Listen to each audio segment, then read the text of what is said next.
Bom, então vamos continuar. A gente estava falando sobre variância e agora eu vou falar sobre desvio padrão e sobre coeficiente de variação. São outras formas de medir variabilidade para variáveis aleatórias. Então a gente vai definir o desvio padrão como sendo a raiz quadrada da variância. Tá? Por que a gente faz isso? Né? Porque, bom, nota que o desvio padrão também é uma medida de dispersão, porque a variância é a medida de dispersão ou variabilidade. Tá? Então, eu vou tirar a raiz quadrada, vai dar o mesmo tudo. Não vai dar o mesmo valor numérico, mas na mesma lógica, se a variância, quanto maior a variância, maior a variabilidade. Bom, e quanto maior a variância, também maior o desvio padrão, né? Porque não é o desvio padrão a raiz da variância, então se a variância aumenta, o desvio padrão aumenta. Se a variância diminui, o desvio padrão também diminui. Tá? Então, é isso. Então, o desvio padrão é uma outra medida de dispersão, né, que é diferente da variância, mas também mede dispersão. Para que, porque em geral, por que eu estou falando de desvio padrão ao invés de falar só de variância? É porque a variância tem um problema, a variância é medida sempre com quadrado, né? Então, a unidade de medida é o número, por exemplo, aqui nesse exemplo, era o número de casos de otite ao quadrado, né? Então, fica meio ruim de interpretar, né?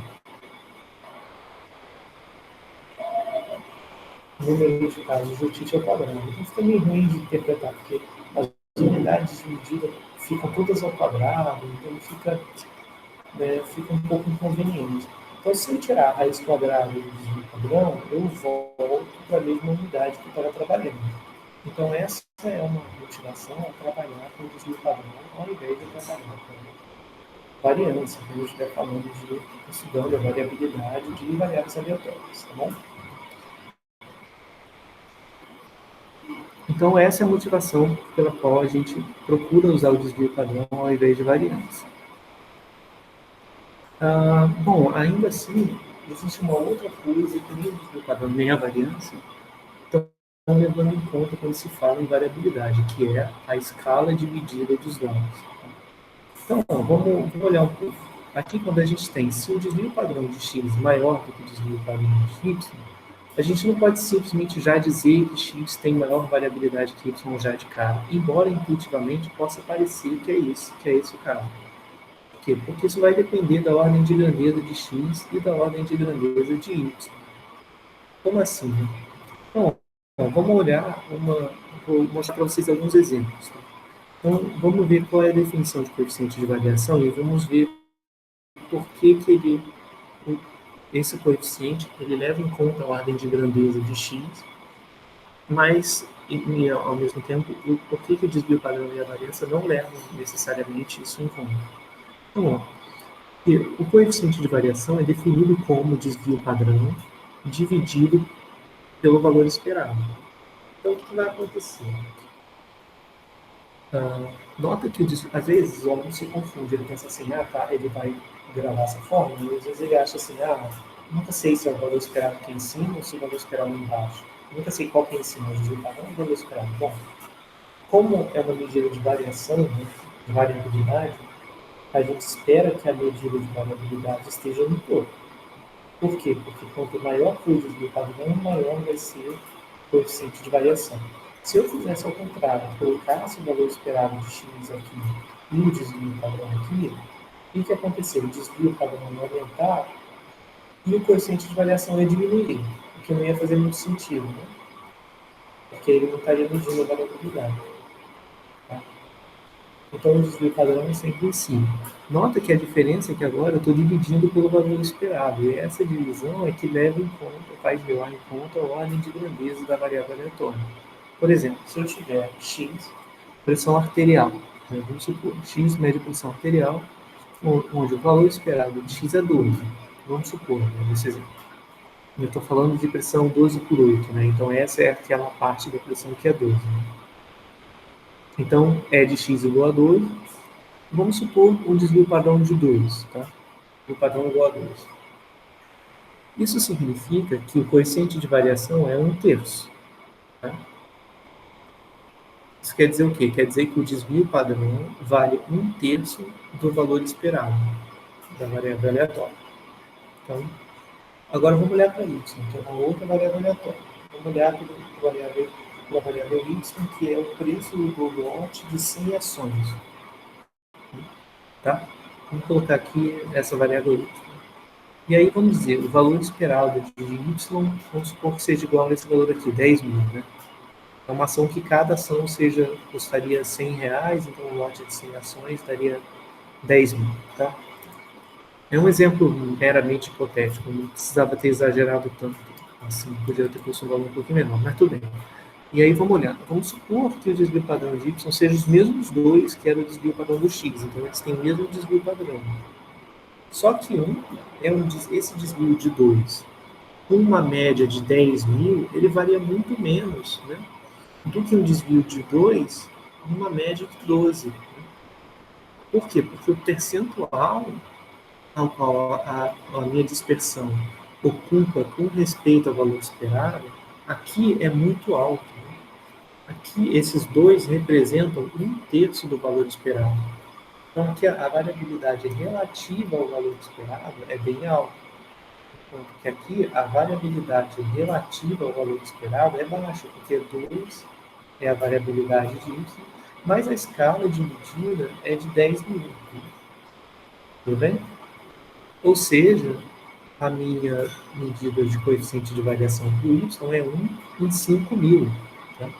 Que é pequeno. Então, aqui com o mesmo desvio padrão, tem uma variável aleatória que tem uma variabilidade muito menor com respeito se eu levar em conta a sua escala de medida, que pode ser vista pelo valor esperado. Tá bom? Então, é isso que eu tenho no último slide. Então, né, apesar do desvio de x ser igual ao desvio de y, o coeficiente de variação do x é maior que o do y, refletindo o fato de que x carrega mais variabilidade relativa à sua média do que a variável y. Tá bom? Como exercício, eu vou deixar para vocês calcularem o coeficiente de variação da variável aleatória do exemplo 1, que é a variável aquele exemplo da OTID. A gente fez a conta da variância de x e a gente já tinha calculado o valor esperado de x. Então, a única coisa que tem que fazer é calcular o desvio padrão de x, que vai ser igual a raiz da variância de x, e depois dividir pelo valor esperado. Né? Tá bom? Esse cara já calculou, esse já calculou. Então, basta calcular a raiz, tirar esse, dividir pelo 1, e aí vocês obtêm o coeficiente de variação. Tá bom? Esse eu vou deixar como exercício. Para a gente fechar agora, esperança e variância, então vamos olhar algumas propriedades. A gente já viu algumas delas, mas, enfim, é só para ressaltar aqui para a gente poder passar e mover adiante. Então, olha, se a gente tem um valor constante chamado A, isso aqui não é variável aleatória, é um número, tipo 1, 2, 4,5, menos 3,2, algo assim. Então, o valor esperado da constante é ela mesma, tá? Eu estou definindo isso, é uma definição arbitrária, mas, enfim, carrega alguma intuição por trás. O que se espera por uma constante é o próprio valor dela. E a variância da constante é igual a zero. Né? Vamos supor que se é uma constante, não tem variabilidade, então a variância tem que dar zero. Então, item 2. Se x é uma variável aleatória, então a variância de x é igual a e de x ao quadrado menos e de x com o quadrado do lado de fora. Isso a gente também já viu. Se x é uma variável aleatória, então para quaisquer números reais A e B, os constantes, né? Sempre que eu falar para quaisquer números reais, eu estou falando de constantes. Então, valor esperado de AX mais B, A, valor esperado de X mais B, tá? Então, o valor esperado, ele entra para dentro de somas e produtos. Entra para dentro. Ele passa para dentro em somas e produtos. Se x e y são variáveis aleatórias, então, quaisquer números reais A e B, para quaisquer reais A e B, a gente tem E de AX mais BY vai dar A é de X mais B é de Y. Tá? A gente também já viu isso. Agora sobre a variância. Esses dois são novos. Né? Se x é uma variável aleatória, então para quaisquer números reais A e B, eu tenho que variância de AX mais B vai dar A ao quadrado variância de x. Tá? Ou seja, essa é uma propriedade importante. Né? É bem diferente do valor esperado. Enquanto que o valor esperado de AX mais B é A é de x mais B, eu poderia imaginar que talvez, né, a variância de AX mais B fosse dar algo do tipo A variância de x mais B. Mas isso não é verdade, tá? Isso que a propriedade me diz. Isso, de fato, vai dar A ao quadrado var de x. Ou seja, somar constantes não altera a variância e multiplicar por constante altera a variância multiplicando ela pelo quadrado da constante. Tá? Vamos olhar. Vamos ver por que isso vale, né? Então, var de... Aí eu vou fazer bem rápido aqui. Acho que dá para fazer rápido. AX mais B. Isso aqui vai dar o valor esperado do que está dentro ao quadrado menos o valor esperado do que está dentro ao quadrado.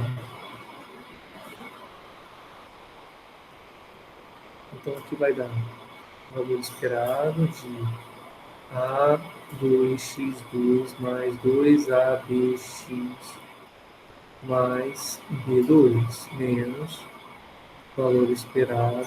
Aqui eu já vou passar para dentro. Vai dar o valor esperado de AX mais B A é de X mais B ao quadrado. Então agora eu vou separar todos os valores esperados, né? Que agora só tem soma, né? Não, depois tem que abrir aqui. Mas, então vai dar. Aqui vai dar A2 é de x ao quadrado. Porque o E de x ele só vai até onde encontrar uma função de variável aleatória. Ele só vai passar para fora multiplicações por constantes e somas. Aqui vai ficar mais, então vai sair do valor esperado. Né? 2AB também vai sair. E de x. Mais aqui também, B2 menos.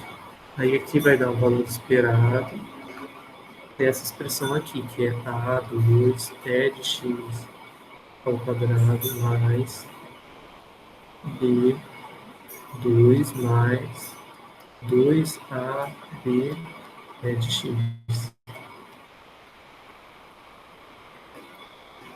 Ou seja, vai dar A2 E de x2 mais 2AB E de x mais B2 menos. Aqui, isso aqui tudo é constante. Então, esse valor esperado vai dar ele mesmo. Né? Na verdade, tudo isso aqui é constante. O A é constante, o B é constante e o E de x também é constante. Então, esse valor esperado aqui pode subir. Vai dar menos A2 é x ao quadrado mais B2. Como tem o menos do lado de fora, eu esqueci, né? Aí vai dar menos B2. E aqui vai dar menos 2AB E de x. Tá? Aí esse vai embora com esse.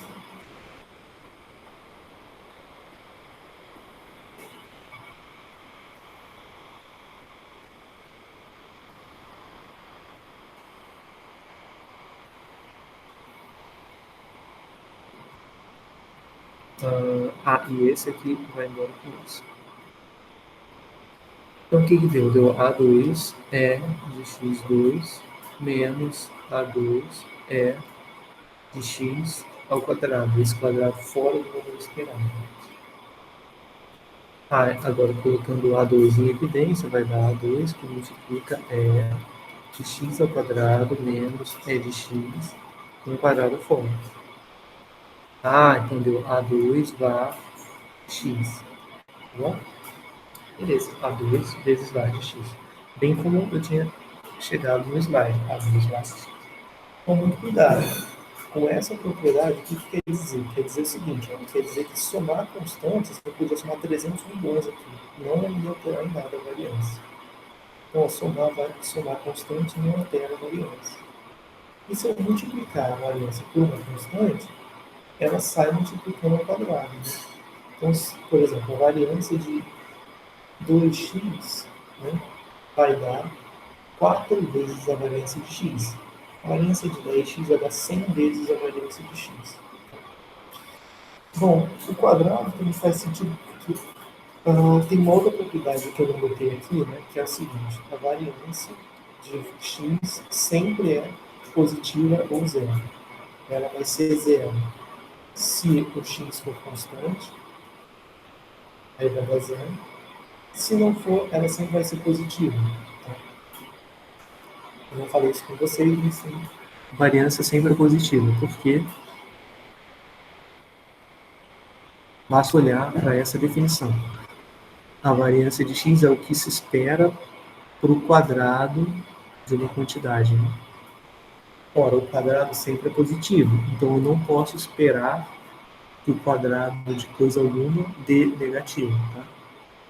Porque o quadrado de números reais sempre vai dar um valor real. Só se for imaginário, né, complexo, não real, mas a gente não vai tratar desse caso. Então, a variância sempre é positiva, que é o que se espera para o valor de um quadrado, de uma coisa quadrada. Então, tem que dar sempre positivo. Por que eu falei isso? Porque se às vezes você esquecer e achar, não sei o que vai dar, é var, e disser assim, a var de ax é a var de x. Tá, mas e se o a for igual a menos 1? Então, a variância de menos x vai ser igual a menos a variância de x? Não, isso é absurdo. Não.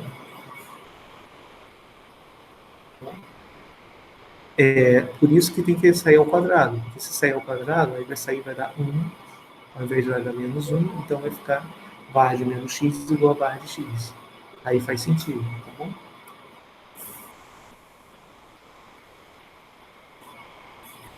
Então, lembrando, né, a constante multiplicativa sai ao quadrado da variância. E aqui a gente tem um resultado mais geral, né, que é um resultado que diz o seguinte: se você tiver duas variáveis, x e y, igual que eu tinha no caso dos peixes, né, eu tinha vários peixinhos, aí cada peixe era uma variável aleatória, né, correspondente ao número de filhos que aquele peixe tinha. Se eu pensar de forma análoga e for olhar agora, tá, qual é a variância, né, do número de peixes? Bom, se as variáveis são independentes, e a gente vai ver o que significa duas variáveis aleatórias serem independentes, mas se as duas variáveis são independentes, então para quaisquer números reais A e B, a gente vai ter variância de AX mais BY igual a, aí a variância vai separar somando, e aí para eu tirar as constantes, eu tenho que tirar o quadrado. Então vai dar A2 var de x mais B2 var de y. Tá? Porque o valor esperado era diferente. O valor esperado dos mesmos AX mais BY dava o A vezes E de x mais o B vezes E de y. Enquanto aqui deu A2 e aqui deu B2. Tá? Bom, então isso aí conclui a parte de esperança, variância, desvio padrão, coeficiente de variação. Tá? Então a próxima parte é função de distribuição acumulada.